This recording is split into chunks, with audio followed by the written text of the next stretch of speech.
Everyone, welcome back to my channel. మీతో Monica. అందరూ ఎలా ఉన్నారు? నేను చాలా చాలా చాలా బాగున్నాను. ఫస్ట్లీ నా వీడియోస్ చూస్తున్న వాళ్ళందరికీ థ్యాంక్ యూ సో మచ్. ఈ వీడియో చాలా చాలా చాలా స్పెషల్. యాజ్ ఎ ఫ్యామిలీ నేను, భార్గవ్ గారు, హన్విక కలిసి ఫస్ట్ టైం ఇండియన్ రైల్వేస్ లో ట్రావెల్ చేయబోతున్నాము.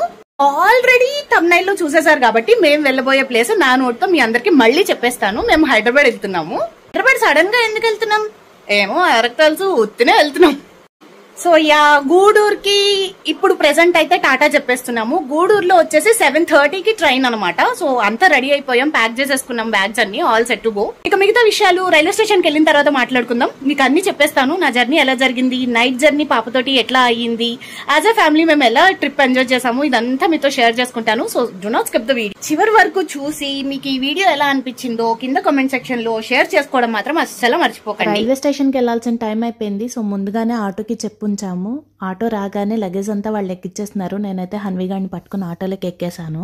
ఎటు తిరుగుదామన్నా ఈ లగేజ్ గోల్ ఎక్కువైపోయిందండి. ఎన్ని సంచులు ఎన్ని బ్యాగ్లు ఎవడు మోసుకెళ్తాడు. నేనేమో హన్విగాడిని పట్టుకుంటే వేరే బ్యాగ్ పట్టుకోవడానికి అయ్యేది కాదు. పైన పడి భార్గవ్ గారే ఎట్లలో నల్ల మేనేజ్ చేసి మోసేటోళ్ళు అనమాట. హైదరాబాద్ ట్రిప్ అయిపోయిన వెంటనే ఇంకా గూడూరు రాకుండా అటు నుంచి అటే బొబ్బులు వెళ్ళిపోతున్నాము పండక్కి. వెనకాల వచ్చిన ట్రైనే మా ట్రైన్ అనుకుని నేను రికార్డింగ్ స్టార్ట్ చేశాను అనమాట. తీరా చూస్తే అది గూడ్స్. 10 minutes ముందే రైల్వే స్టేషన్ కి రీచ్ అయిపోయాము. మమ్మల్ని ఎక్కించడం కోసం మా మావయ్య గారు వచ్చారనమాట. ట్రైన్ 5 minutes డిలే ఉందంట. ఇప్పుడు ప్రెసెంట్ అయితే 5 minutes అని చూపించాడు. ఇంకా పోను టైం ఇంక్రీజ్ చేసుకుని వెళ్తాడు అనుకుంటా. వచ్చేస్తుంది మా ముగ్గురిని ఫస్ట్ ఫ్యామిలీ ట్రిప్ తీసుకెళ్లి ఇండియన్ రైల్వేస్. ఇదే చాలా అదృష్టం చేసుకున్నవే ట్రైను. ఇంత అదృష్టం నీ ఒక్కదానికి ఎందుకు ఇచ్చామో తెలుసా?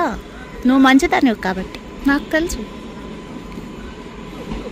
దాదా చిక్కు చిక్కు చిక్కు చిక్కు చిక్కు వచ్చేసింది.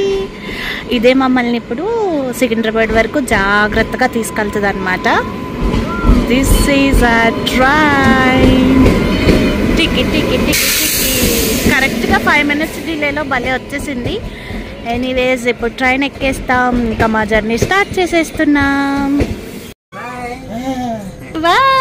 మావయ్య గారు మాకు సెండ్ ఆఫ్ ఇచ్చేసి వెళ్ళిపోయారు. ఇంకా మేము ట్రైన్ ఎక్కేసాము. ట్రైన్ ఎక్కిన తర్వాత హన్వితో కొంచెంసేపు ఆడుకున్నాను. దానికి పళ్ళు రావడం ఏమో గానీ కొరికేస్తుంది ఫుల్ గా. టైం ఆల్మోస్ట్ 9:30 అయింది. ఈ పిల్ల ట్రైన్ ఎక్కిన తర్వాత నుంచి అటు చూడటం ఇటు చూడటం అస్సలు పడుకోవట్లేదు. అల్లరి చేసేస్తుంది. ఈ నైట్ అంతా జాగ్రత్తగా అనుకుంటా నాకు తెలిసి. నేను చూసి ట్రైన్లో ఇంకా 2 పిల్లలు ఉన్నారన్నమాట. ఆడుకుంటాము అని చెప్పి వాళ్ళు తీసుకెళ్లారు. వాళ్ళతో కొంచెంసేపు ఆడుకుని దాని తర్వాత మా దగ్గరకు వచ్చింది. ఇప్పుడే పాలిచ్చేసి బాటిల్ కడుక్కొని వెళ్ళి వచ్చారు. అది వాళ్ళ నాన్న కేర్ తీసుకుంటున్నారు. వాషింగ్ చేస్తాను. హన్వి వాళ్ళ డాడీ దగ్గర ఉంది. నేను రెస్ట్ తీసుకుందామని చెప్పి బర్త్లోకి ఎక్కి పడుకోవడానికి ట్రై చేస్తున్నాను అనమాట. అదేంటో ట్రైన్ లో ఎక్కిన వెంటనే అస్సలు నిద్ర రాదు నాకు. వాళ్ళ డాడీ దగ్గర ఫుల్ గా ఆడుకుంటుంది. అందుకే నా దగ్గర నిద్రపోదు అని చెప్పి నాకు చెప్పేశారు. నా దగ్గరకు వచ్చిన 5 minutes కే మంచిగా పడుకుంది. హాయిగా అలా పడుకుని లేచేసరికి హైదరాబాద్ వచ్చేసింది అనమాట. మాకన్నా ముందే లేచిపోయింది హన్వి. మమ్మల్ని రిసీవ్ చేసుకోవడానికి మా తమ్ముడు వచ్చాడు స్టేషన్ కి. ఇక హన్విని భార్గవ్ గారు హ్యాండిల్ చేస్తున్నారు. లగేజ్ అంతా తమ్ముడు హ్యాండిల్ చేశాడు. నేను ఒకదాన్ని ఫ్రీగా ఉన్నాను అనమాట. ఎందుకంటే నేను వీడియో తీసుకోవడంలో బిజీగా ఉంటాను కదా అని చెప్పి నాకు కొంచెం టైం ఇచ్చారు. మేము టికెట్ తీసుకున్న స్టేషన్ లో కాకుండా ఇంకొక స్టేషన్ లో దిగామన్నమాట. సో స్టేషన్ లో పెనాల్టీ కట్టి స్టేషన్ నుంచి బయటకు వచ్చాము. First bad experience in Hyderabad. ఇక అత్తయ్య వాళ్ళ ఇంటికి వెళ్ళి ఫ్రెష్ అయిపోయి టిఫిన్ లంచ్ అంతా చేసేసి వాళ్ళతో కొద్దిగా మాట్లాడేసుకుని ఈవినింగ్ అలా ట్యాంక్ బండ్ చూద్దామని చెప్పి బయటకు వచ్చాము. ఈ హైదరాబాద్ లో ఎక్కడికైనా వెళ్ళాలంటే 2 గంటల ముందే బయలుదేరాలి. ఎంత ట్రాఫిక్ ఉందండి బాబు. ఎప్పుడో బయలుదేరితే ఎప్పుడో రీచ్ అయ్యాము ట్యాంక్ బండ్ దగ్గరికి. అందులో మేమేమో గూగుల్ నమ్ముకున్నాము. గూగుల్ నమ్ముకుంటే కొన్నిసార్లు ఉన్నది అమ్ముకోవాలన్నమాట. అలా చూపిస్తుంది రూట్స్. రీచ్ అయిపోయాము. ఇటేమో బోట్ జర్నీ, అటేమో లేజర్ షో ఏదో ఉంటుందంట. లేజర్ షోకి అయితే మేము వెళ్ళలేదు, కానీ బుద్ధుడి దగ్గర వరకు వెళ్దాము అని చెప్పి డిసైడ్ అయ్యాము. అక్కడికి ట్యాంక్ బండ్ దగ్గరికి వెళ్ళేటప్పుడు ఇవన్నీ స్టాల్స్ ఉన్నాయన్నమాట.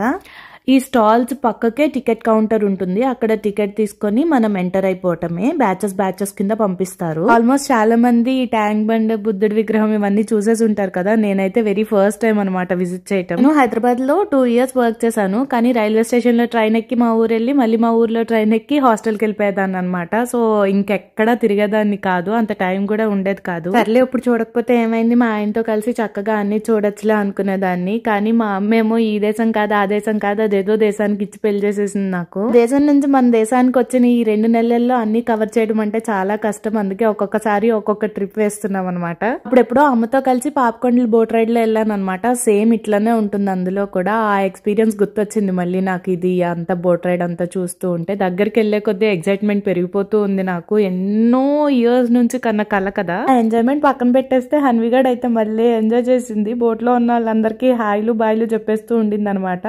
ఇక దగ్గరకు వచ్చేసాము, చాలా దగ్గరకు వచ్చేసాము. నేనైతే చాలా హ్యాపీగా ఫీల్ అయ్యాను. కరెక్ట్ గా సన్సెట్ అయ్యే టైంకి వెళ్ళాము. సో సన్సెట్ లో బుద్ధుడి గారిని చూడడం భలే అనిపించింది. ఇక్కడ ఒక జర్మన్స్ ఇద్దరు కనిపించారనమాట. సో వాళ్ళతో మాట్లాడుతున్నాను ఎక్కడి నుంచి వచ్చారు ఏంటి అని. వీళ్ళది మా ఏరియా దగ్గరే అంట. వాళ్ళతో ముచ్చట్లు కబుర్లు అన్ని అయిపోయిన తర్వాత చుట్టూ తిరిగి చూసేసాను అనమాట. ఏమున్నాయి ఏంటి అని చెప్పి. నాకైతే భలే అనిపించింది. అంటే ఎప్పటి నుంచో వెళ్దాం అని అనుకున్నాను, ఎప్పుడూ అవ్వలేదు. ఇప్పుడు వెళ్ళటం చాలా బాగా అనిపించింది. హన్వితో ఫస్ట్ బాలే గుర్తుంటుంది ఇదైతే. రిటర్న్ అయిపోయామన్నమాట. బోట్ ఎక్కేసాం.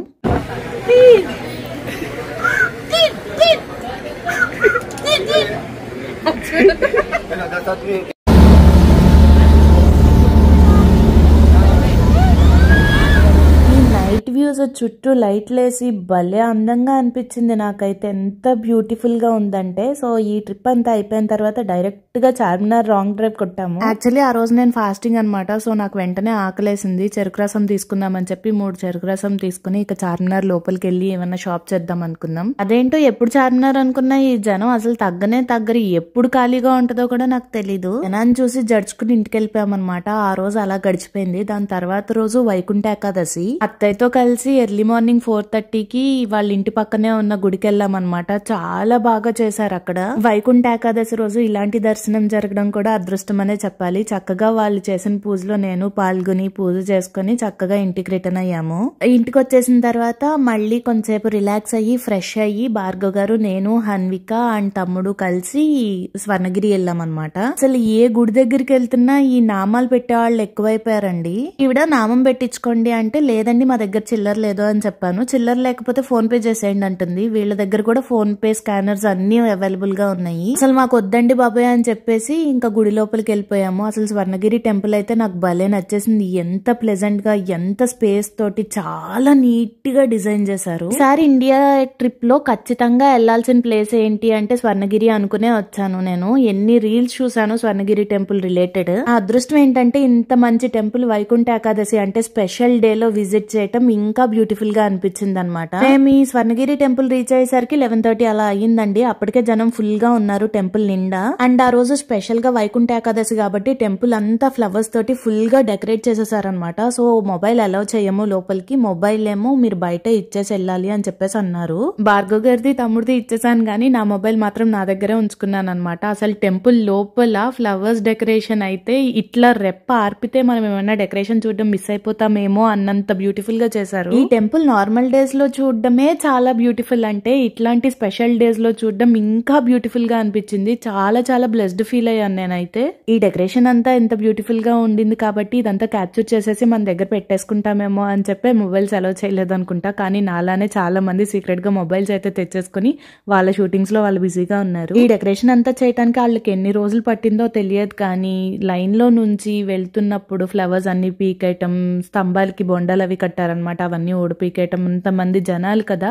సో కొద్దిగా డెకరేషన్ అంతా పీకేస్తూ ఉన్నారు. కానీ మేము వెళ్ళేసరికి డెకరేషన్ అంతా బ్యూటిఫుల్ గానే ఉండింది. లోపల దర్శనం అంతా అయిపోయిన తర్వాత ఇక్కడ నుంచి ఇక ద్వారాలు అవంతా పెట్టారనమాట. అది కూడా చాలా బ్యూటిఫుల్ గా ఉంది. ఏ ద్వారంలో ఏంటి స్పెషల్ అనేది కూడా బాగా మెన్షన్ చేసి అక్కడ రాసి నీట్ గా డిజైన్ చేసి అది పెట్టారు. స్వర్ణగిరి దగ్గర నుంచి యాదగిరి గుట్ట కూడా దగ్గరే అనమాట. సో చాలా మంది ఏం చేశారంటే ఫస్ట్ యాదగిరి గుట్టను దర్శనం చేసుకుని దాని తర్వాత స్వర్ణగిరికి వచ్చారు. మేము ఎలా ప్లాన్ చేసుకున్నామంటే స్వర్ణగిరి టెంపుల్ చూసేసిన తర్వాత దాని దగ్గర నుంచి యాదగిరి గుట్ట వెళ్దామని అనుకున్నాము. కానీ స్వర్ణగిరిలోనే చాలా టైం పట్టేసింది. 6 to 7 hours పట్టింది మాకు ఫుల్ దర్శనం చేసుకోవడానికి. అయ్య బాబోయ్ ఎంత పెద్ద టెంపుల్ తెలుసా. నడుస్తూ ఉంటేనే ఇంకా దేవుళ్ళు ఉన్నారా, ఇంకా గుడి ఉందా అని అనిపించేసింది. మరి ఆ రోజు స్పెషల్ గా డెకరేట్ చేశారా లేదంటే మామూలుగా గుడే అంతనో తెలియలేదు. ఇలా 7 ద్వారాలని దర్శించుకుని ఒక్కొక్క ద్వారం దండం పెట్టుకుని దాటేసరికి మాకు అరగంట టైం పట్టింది. పట్టేసిందండి. జనం మామూలుగా లేరు, చాలా ఎక్కువ ఉన్నారు. ఇదంతా మనకి ఇలా కళ్ళకు కట్టినట్టుగా చూపించడానికి ఎంతమంది ఎన్ని రోజుల నుంచి కష్టపడ్డారో కానీ ఎంత ఆనందంగా అనిపించిందంటే ఆ స్పెషల్ డే వెళ్ళడం ఇంకా ఆనందంగా అనిపించింది. ఈ ద్వారాలన్నీ అయిపోయి ఇంకొక గుడిలోకి ఎంటర్ అయ్యేటప్పుడు కొంచెం పక్కకి హనుమంతుడి విగ్రహం కూడా ఉందన్నమాట. అది ఇంకా ఓపెన్ అవ్వలేదు అనుకుంటా, అండర్ కన్స్ట్రక్షన్ లో ఉంది, కానీ చాలా పెద్దది. అది క్యాప్చర్ చేయటం మర్చిపోయాను. సో ఈ గుడిలో ఇదంతా ఓపెన్ ఏరియా అన్నమాట. ఓపెన్ ఏరియాలో కూడా పువ్వులు అసలు ఎక్కడ చూసినా పువ్వులు తప్ప ఇంకేం కనిపించలేదు. ఎంతమంది సెక్యూరిటీలు ఉన్నారు, ఎవరైనా మొబైల్ తో షూట్ చేసేస్తారేమో అని చెప్పి, అయినా కూడా నా తిప్పలేవో పడుతూ ఏదో నాకు కూడా గుర్తుంటుంది కదా అని చెప్పి నాకు వీలైన చోట రికార్డ్ చేయడానికి ట్రై చేశాను. ఇప్పుడు మీరు స్క్రీన్ లో చూస్తున్నారు కదా, ఆ ఎంట్రన్స్ లోపలికి వెళ్ళిన దగ్గర దేవుళ్ళ డెకరేషన్ ఉందండి. ఒక్కొక్క దేవుడి దగ్గర ఒక్కొక్క డెకరేషన్ అన్నమాట. లైక్ పళ్ళతోటి, నెమలి పించాలతోటి, పూలతోటి రకరకాలుగా తయారు చేశారు. దర్శనాలన్నీ అయిపోయిన తర్వాత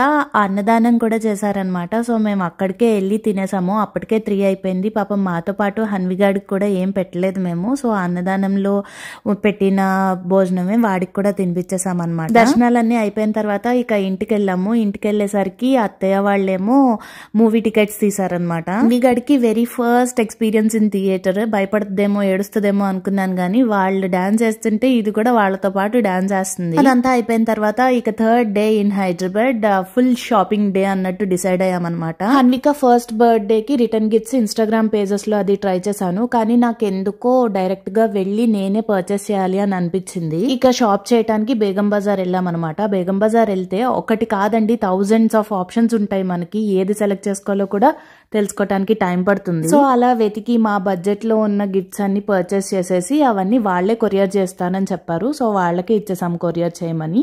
నాకు కావాల్సిన పూజా స్టఫ్ కూడా కొనేసుకుని ఇంక అక్కడ నుంచి బయలుదేరిపోయాం. అలా వస్తుంటే దారిలో రేగిపళ్ళు కనిపించాయి అనమాట. రేగిపళ్ళు సీజన్ కదా మరి, అందుకని ఆపి కొన్ని రేగిపళ్ళు కొనుక్కొని భోజనం అది చేసేసిన తర్వాత ఇంకా టైం ఉంది కదా అని చెప్పి గోల్కొండ వెళ్ళాం అనమాట. నేను గోల్కొండ కూడా చూడలేదు. ఈ గోల్కొండ చూడడం కూడా నాకు ఫస్ట్ టైం. షాపింగ్ అంతా కంప్లీట్ చేసుకుని గోల్కొండ రీచ్ అయ్యేసరికి అరౌండ్ 5 అట్లా అయ్యింది టైమ్. సో ఈవినింగ్ అయిపోయింది ఆల్మోస్ట్. క్లైమేట్ అది బాగుంది. వాళ్ళు టికెట్లు తీసుకోవడానికి వెళ్ళారు. నేను ఇక్కడ కూర్చుని మీతో ఏదో మాట్లాడుతున్నాను. సౌండ్ డిస్టర్బెన్స్ వల్ల ఆ వాయిస్ పెట్టలేకపోతున్నాను, అందుకే వాయిస్ ఓవర్ ఇస్తున్నాను. మీకు ఒక డౌట్ రావచ్చు హన్వి ఏది అని. హన్వి వాళ్ళ డాడీ తోటి ఉందన్నమాట. స్లీపింగ్ టైం కదా అది, కానీ జనాలందరినీ చూసి కొంచెం పడుకుని కొంచెం లేచి అట్లా చేస్తూ ఉండింది. అక్కడ మాన్యువల్ గానే కాదు, ఆన్లైన్ లో కూడా మనం గోల్కొండకి టికెట్స్ తీసుకోవచ్చు, కానీ టికెట్ తీసుకొని చూడాల్సినంత ఫోర్ట్ ఏం కాదు అని అనిపించింది నాకైతే. జస్ట్ ఏదో ఒక ప్లేస్ విజిట్ చేసాము అని ప్లేస్ వేసుకోవడానికి తప్ప నాకేమంత ఇంట్రెస్టింగ్ గా అనిపించలేదు. ఇక్కడ నుంచి మాట్లాడితే అక్కడెక్కడో వినిపిస్తుంది అని చెప్పేసి అందరూ అక్కడ నుంచి మాట్లాడుతున్నారు అనమాట. నాకు అది కూడా ఎక్స్పీరియన్స్ అవ్వలేదు. ఇంకెలానో డబ్బులు పెట్టి టికెట్ కొనుక్కున్నాం కదా, మరి ఏదో ఒకటి చూద్దాంలే అని చెప్పి అలా కొంచెం నడిచామన్నమాట. తినిందైతే అరగాలి కదా. ఒక వ్యూ పాయింట్ చూసుకుని మంచిగా 2 ఫోటోలు దిగేసి టాటా చెప్పేసి ఇంటికి వెళ్ళిపోయి పడుకుని దాని తర్వాత రోజు లేచి ఫ్లైట్ ఎక్కేసి హైదరాబాద్ కి టాటా చెప్పేసాం. ఈ వీడియో మీకు నచ్చినట్లయితే please do like, share and subscribe to my channel.